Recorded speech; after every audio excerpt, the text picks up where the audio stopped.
সুপ্রভাত বন্ধুরা, আজ হলো 22 মার্চ, 7 চৈত্র, 2 শাওয়াল, রবিবার। আজকের সকালের বিশেষ বিশেষ খবরগুলি হলো: ঈদের দিনে হাইলাকান্দিতে এক মর্মান্তিক ভয়ঙ্কর ঘটনা। ঈদের আনন্দে নিজের ওয়াগনার গাড়ি নিয়ে ঘুরতে বেরিয়ে আর বাড়ি ফেরা হলো না এক তরতাজা যুবকের। সড়ক দুর্ঘটনায় মর্মান্তিক মৃত্যু, গুরুতর আহত আরও এক যুবক। কাটিগড়ায় খেল বদলে দিয়েছে কংগ্রেস। কংগ্রেসে যোগ দিলেন বিজেপির প্রাক্তন বিধায়ক অমর চাঁদ জৈন। কাটিগড়ায় জোর রাজনৈতিক জল্পনা। দক্ষিণ করিমগঞ্জে চতুর্মুখী লড়াই, কংগ্রেসে বাড়ছে দুশ্চিন্তা। এবারের বুট হবে কংগ্রেস বনাম কংগ্রেসের। একদিকে হিমন্ত বিশ্ব শর্মা নেতৃত্বাধীন নতুন কংগ্রেস, অন্যদিকে প্রাক্তন মুখ্যমন্ত্রী তরুণ গগৈয়ের আদর্শে অবিচল আরও এক কংগ্রেস। আজকের বিজেপি কংগ্রেসেরই ভিন্ন রূপ, কটাক্ষ গৌরব গগৈয়ের। সেফ সিটে অঙ্ক জটিল, গৌতম রায়কে ঘিরে হাইলাকান্দিতে রাজনৈতিক দোলাচল। রাজ্যে মনোনয়ন যাত্রার গাড়ির ধাক্কায় 2 জনের মর্মান্তিক মৃত্যু, তীব্র চাঞ্চল্য এবং ক্ষোভ। গ্যাস সংকটে ধুঁকছে প্রসিদ্ধ মিষ্টির দোকানগুলি। ভারতে আসছে 176,000 টন এলপিজি। গৌরব গগৈয়ের পাকিস্তান সংযোগ বিশ্বাস করেন না প্রদ্যুৎ বরদলৈ। প্রতিহিংসা নয়, সম্মানের সঙ্গে রাজনীতি করব। এবার 23 বছর বয়সী ছাত্রকে দিন দুপুরে গুলি, পলাতক খুনিরা। যোগীরাজ্যে বরা ক্যাম্পাসে ছাত্রকে গুলি করে খুন, দেহ সৎকারে না করে খুনিকে এনকাউন্টারের দাবি পরিবারের। এক আসনে 3 বিধায়ক, আলগাপুর কাটলিছড়া এখন রাজনৈতিক হটস্পট। মনোনয়নের হলফনামায় সামাজিক মাধ্যমের তথ্য বাধ্যতামূলক, বিজ্ঞাপনে পূর্বানুমোদনে জোর নির্বাচন কমিশনের। এবং থাকবে আজকের বরাক উপত্যকার 3 জেলার আবহাওয়ার খবর। তাহলে বিস্তারিত খবরে যাওয়ার আগে অবশ্যই ভিডিওটিতে একটি লাইক করে চ্যানেলটি সাবস্ক্রাইব করে পাশের বেল আইকনটি বাজিয়ে রাখবেন এবং ফেসবুক পেজটি ফলো করে ভিডিওটি অবশ্যই শেয়ার করবেন, যাতে সঠিক তথ্যগুলো সবার কাছে পৌঁছাতে পারে। এবার শুনুন আজকের খবরগুলির বিস্তারিত। প্রথম খবর, ঈদের দিন এক মর্মান্তিক হৃদয় বিদারক ঘটনা হাইলাকান্দিতে। ঈদের আনন্দে নিজের ওয়াগনার গাড়ি নিয়ে ঘুরতে গিয়ে আর বাড়ি ফেরা হলো না এক তরতাজা যুবকের। দক্ষিণ হাইলাকান্দির অলৈসরা এলাকায় এক ভয়ঙ্কর ঘটনা। 6 নম্বর জাতীয় সড়কে শনিবার রাতে এক মর্মান্তিক সড়ক দুর্ঘটনায় এক তরতাজা তরুণের মৃত্যু হয়েছে। গুরুতর আহত হয়েছেন আরও এক যুবক। শনিবার রাত 9:30 নাগাদ অলৈসরা এলাকায় নিজের ওয়াগনার গাড়ি নিয়ে যাওয়ার সময় নিয়ন্ত্রণ হারিয়ে একটি গাছে সজোরে ধাক্কা লাগে।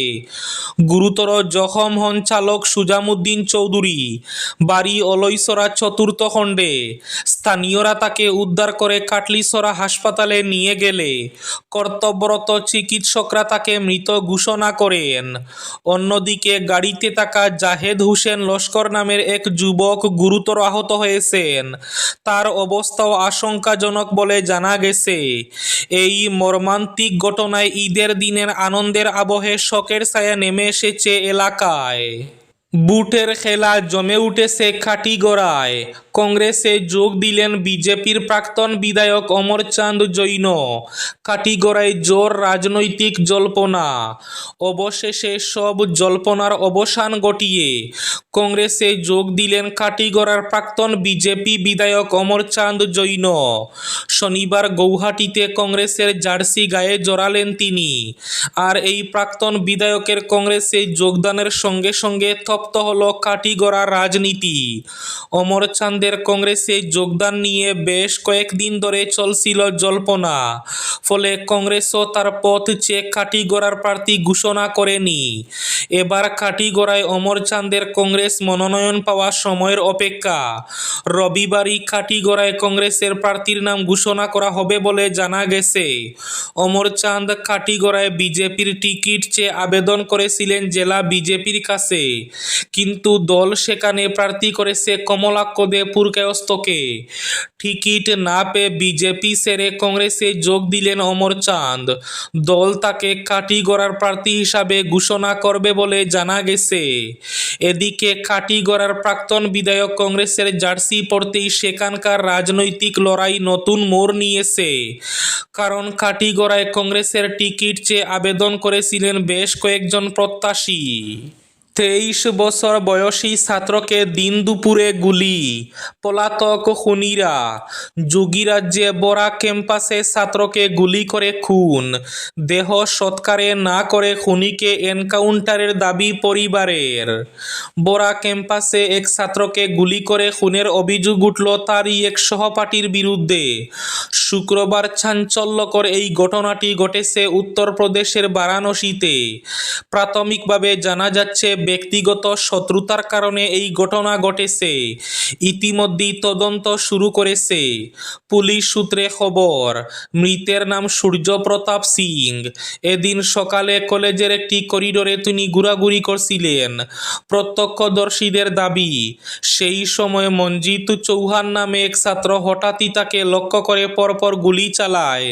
প্রথম গুলিটি সূর্যের মাথায় গিয়ে লাগে, পরের গুলিটি তার বুক ফুঁড়ে বেরিয়ে যায়। রক্তাক্ত অবস্থায় সেখানে লুটিয়ে পড়েন তিনি। এরপরই শরগুল পড়ে যায়। অভিযোগ, গুলি চালানোর পরই অভিযুক্ত সেখান থেকে চম্পট দেয়। সূর্যকে উদ্ধার করে নিকটবর্তী একটি হাসপাতালে ভর্তি করানো হলে সেখানেই তার মৃত্যু হয়। গোটা ঘটনায় ব্যঙ্গে পড়েছে তার পরিবার। মৃতের বাবা জানিয়েছেন, দোষীকে যতক্ষণ না পর্যন্ত খতম করা হবে ততক্ষণ ছেলের শেষকৃত্য তিনি সম্পন্ন করবেন না। মনোনয়ন যাত্রার গাড়ির ধাক্কায় 2 জনের মৃত্যু, তীব্র চাঞ্চল্য এবং ক্ষোভ। মন্ত্রী অজন্তা নেওগ এবং বিধায়ক বিশ্বজিৎ ফুকনের মনোনয়নপত্র দাখিল অনুষ্ঠানে যোগ দিতে যাওয়া একটি গাড়ির ধাক্কায় 2 জনের মর্মান্তিক মৃত্যুর ঘটনায় চাঞ্চল্য ছড়িয়েছে গোলাঘাট জেলা জুড়ে। শুক্রবার বেঙ্গেনাখোয়া এলাকায় বিজেপির পতাকা লাগানো একটি দ্রুতগামী গাড়ি 2 পথচারীকে ধাক্কা মেরে গুরুতর জখম করে পরে তাদের মৃত্যু হয়। নিহতরা হলেন বাদুলিপাড় বহুপতার গ্রামের বাসিন্দা শিক্ষক মানস চন্দন বরা এবং গিরিধর গগৈ। স্থানীয়দের অভিযোগ, রাস্তা পার হওয়ার সময় হঠাৎই বিজেপি সমর্থক বহনকারী গাড়িটি নিয়ন্ত্রণ হারিয়ে তাদের উপর উঠে যায়। গুরুতর আহত অবস্থায় প্রথমে তাদের গোলাঘাটে নিয়ে যাওয়া হলেও উন্নত চিকিৎসার জন্য জোরহাটে স্থানান্তর করা হয়, তবে শেষ রক্ষা হয়নি। চিকিৎসাধীন অবস্থায় 2 জনের মৃত্যু হয়। গৌরব গগৈয়ের পাকিস্তান সংযোগ বিশ্বাস করেন না প্রদ্যুৎ বরদলৈ। প্রতিহিংসা নয়, সম্মানের সঙ্গে রাজনীতি করব। দল বদলালেও বাসা বদলায়নি। কংগ্রেস ছেড়ে বিজেপিতে যোগ দেওয়ার পর প্রথম সাংবাদিক বৈঠকে গৌরব গগৈকে ঘিরে ওঠা পাকিস্তান সংযোগের অভিযোগ সরাসরি উড়িয়ে দিলেন প্রাক্তন সাংসদ প্রদ্যুৎ বরদলৈ। একই সঙ্গে কংগ্রেসে তার উপেক্ষা এবং অপমান তার অভিজ্ঞতা সামনে এনে দল ত্যাগের কারণও স্পষ্ট করলেন তিনি। আমি বিশ্বাস করি না যে তরুণ গগৈয়ের ছেলে এমন কোনো কাজে যুক্ত থাকতে পারেন। সাংবাদিকদের প্রশ্নের উত্তরে বরদলৈয়ের এই মন্তব্য রাজনৈতিক মহলে তাৎপর্যপূর্ণ বলেই মনে করা হচ্ছে। আজকের বিজেপি কংগ্রেসেরই ভিন্ন রূপ, কটাক্ষ গৌরব গগৈয়ের। নির্বাচনী মঞ্চে শব্দের লড়াই ক্রমেই চড়ছে। মাজুলিতে প্রচারে গিয়ে বিজেপিকে কার্যত কংগ্রেসেরই অন্য রূপ বলে কটাক্ষ করলেন অসম প্রদেশ কংগ্রেস কমিটির সভাপতি গৌরব গগৈ। তার দাবি, অসমে এখন বিজেপি বলে কিছু নেই। হিমন্ত বিশ্ব শর্মার নেতৃত্বে কংগ্রেসই চলছে। শুধু তার উপর বিজেপির লেবেল সেটে দেওয়া হয়েছে। শনিবার কংগ্রেস প্রার্থী ডক্টর ইন্দ্রনীল পেগুর সমর্থনে নির্বাচনী প্রচারে নেমে গগৈ সরাসরি আক্রমণ শানান শাসক দলের বিরুদ্ধে। সেফ সিটে অঙ্ক জটিল, গৌতম রায়কে ঘিরে হাইলাকান্দিতে রাজনৈতিক দোলাচল। আগামী 9 এপ্রিল গোটা রাজ্যের সঙ্গে হাইলাকান্দি জেলাতেও 2 বিধানসভা কেন্দ্রে ভোট গ্রহণ। প্রশাসনিক প্রস্তুতি জোর কদমে এগোলেও রাজনৈতিক অঙ্গনে এই মুহূর্তে সবচেয়ে বেশি চর্চায় একটি নাম গৌতম রায়, আর তাকে ঘিরেই যেন তৈরি হয়েছে এক অভিনব প্রায় নাটকীয় টানাপোড়েন, যেখানে দলীয় আনুগত্যের মুখোমুখি দাঁড়িয়ে পিতৃত্বের টান। ডিলিমিটেশনের পর নতুন করে গড়ে ওঠা 121 নম্বর হাইলাকান্দি বিধানসভা কেন্দ্রকে রাজনৈতিক মহল অনেকটাই বিজেপির সেফ সিট হিসাবে দেখেছিল। হিন্দু ভোটারের সংখ্যাগত প্রাধান্যকে মাথায় রেখে এই আসনের নতুন বিন্যাস এমনটাই মনে করা হচ্ছিল। ফলে নির্বাচনের আগেই অঙ্ক যেন অনেকটাই পরিষ্কার ছিল, কিন্তু ভোটের ময়দানে অঙ্ক যতটা সহজ, বাস্তবের রাজনীতি ততটাই জটিল। এই সত্যই আবার সামনে এলো। বিজেপির তরফে প্রার্থী করা হয়েছে তরুণ নেতা মিলন দাসকে। রাজ্য নেতৃত্বের আস্থা, সংগঠনের জোর সব মিলিয়ে তিনি ইতিমধ্যে জোরদার প্রচারে নেমে পড়েছেন। প্রার্থী ঘোষণার পর তিনি পৌঁছে যান জেলার বর্ষীয়ান রাজনৈতিক ব্যক্তিত্ব গৌতম রায়ের বাড়িতে। এদিকে তারপরে কংগ্রেস ঘোষণা করে তাদের প্রার্থী রাহুল রায়। পরিচয় শুধু একজন প্রার্থী নয়, তিনি গৌতম রায়ের একমাত্র পুত্র। রবিবার তার হাইলাকান্দি ফেরা ঘিরে ইতিমধ্যে তৎপর কংগ্রেস শিবির। স্বাগত মিছিলের প্রস্তুতি চলছে জোর কদমে, আর এখান থেকেই শুরু আসল রাজনৈতিক নাটক। এদিকে গ্যাস সংকটে ধুঁকছে প্রসিদ্ধ মিষ্টির দোকানগুলি। বাণিজ্যিক গ্যাসের সরবরাহ অনিয়মিত বা অনিশ্চিত হয়ে পড়ায় সংকটের মুখে পড়েছে গৌহাটি মহানগরীর প্রসিদ্ধ মিষ্টির দোকানগুলি। এর জেরে প্রায় প্রতিটি দোকানে রসগোল্লা থেকে বিভিন্ন ভাজা মিষ্টি তৈরি প্রায় বন্ধের পথে। গ্যাস আতঙ্কে কপালে চিন্তার বাজ মিষ্টি দোকানের মালিক থেকে কারিগরদের। বাঙালিরা মিষ্টিকে না ছাড়লেও এলপিজি নিয়ে টানাপোড়েনে বাঙালির পাত থেকে মিষ্টি হারিয়ে যেতে বসেছে। সংকটের মধ্যে শহরের কয়েকটি বিখ্যাত মিষ্টির দোকান দুধের তৈরি নানা জনপ্রিয় মিষ্টি তৈরি কমিয়ে দিতে বাধ্য হয়েছে। ভারতে আসছে 176,000 টন এলপিজি। সংকট ক্রমেই ঘনীভূত হচ্ছে গোটা দেশে।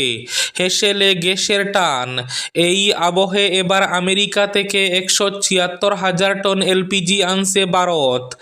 এছাড়াও এলপিজি আমদানি করা হচ্ছে রাশিয়া এবং জাপান থেকে। তবে এক ধাক্কায় পরিবহন খরচ বাড়ছে বহু গুণ। এছাড়াও ভারতের মাটিতে আমেরিকা বা রাশিয়া, জাপানের এলপিজি পৌঁছাতে যথেষ্ট সময় লাগবে বলেই জানা যাচ্ছে। মধ্যপ্রাচ্য থেকে মোটামুটি 7 থেকে 8 দিনের মধ্যে এলপিজি নিয়ে ভারতে পৌঁছত জাহাজ। আমেরিকা থেকে এলপিজি আমদানি করতে সমুদ্রপথে সময় লাগছে 45 দিন।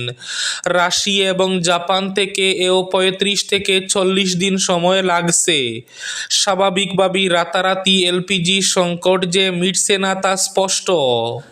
আজকের বরাক উপত্যকার 3 জেলার আবহাওয়ার খবর। আজ বরাক উপত্যকার 3 জেলার আকাশ একটু মেঘলার পাশাপাশি হালকা বৃষ্টির পূর্বাভাস। শিলচর কাছাড়ে আজ সর্বোচ্চ তাপমাত্রা থাকবে 26 ডিগ্রি সেলসিয়াস এবং সর্বনিম্ন তাপমাত্রা থাকবে 15 ডিগ্রি সেলসিয়াস।